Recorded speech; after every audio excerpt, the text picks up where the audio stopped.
భారత్ జోడో యాత్ర విజయవంతమైన తర్వాత రాహుల్ గాంధీ ప్రస్తుతం ఈశాన్య రాష్ట్రాల్లో భారత్ జోడో న్యాయ యాత్రను కొనసాగిస్తున్నారు.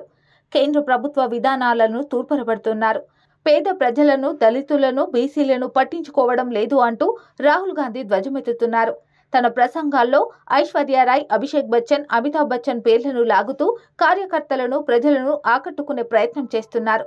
నరేంద్ర మోదీ ప్రభుత్వం అయోధ్యలో రామ మందిరం ప్రారంభించినప్పుడు ఆ సభా ప్రాంతంలో దళితులు, బీసీ నేతలను ఆహ్వానించలేదు.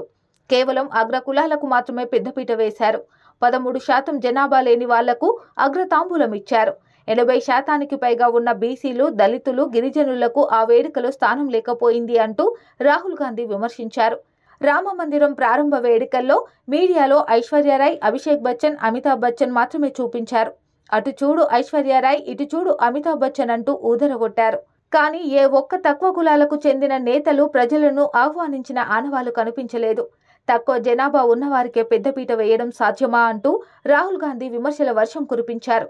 అయితే రాహుల్ గాంధీ పదే పదే ఐశ్వర్యారాయ్ పేరును ప్రస్తావించడం సోషల్ మీడియాలో ట్రెండింగ్గా నిలిచిందే. రాహుల్ గాంధీ నిత్యం బీజేపీని టార్గెట్ చేస్తూ ఐశ్వర్యారాయ్ పేరును ఉచ్చరించడంపై ఎంపీ స్మృతి ఇరానీ ధ్వజమెత్తారు. ఐశ్వర్య తప్ప మరెవరు మీకు కనిపించరా అంటూ ట్రోల్ చేస్తున్నారు. ఇదిలా ఉండగా సమాజ్వాదీ పార్టీ రాజ్యసభ ఎంపీ జయా బచ్చన్ను ఈ వివాదంలోకి లాగుతున్నారు.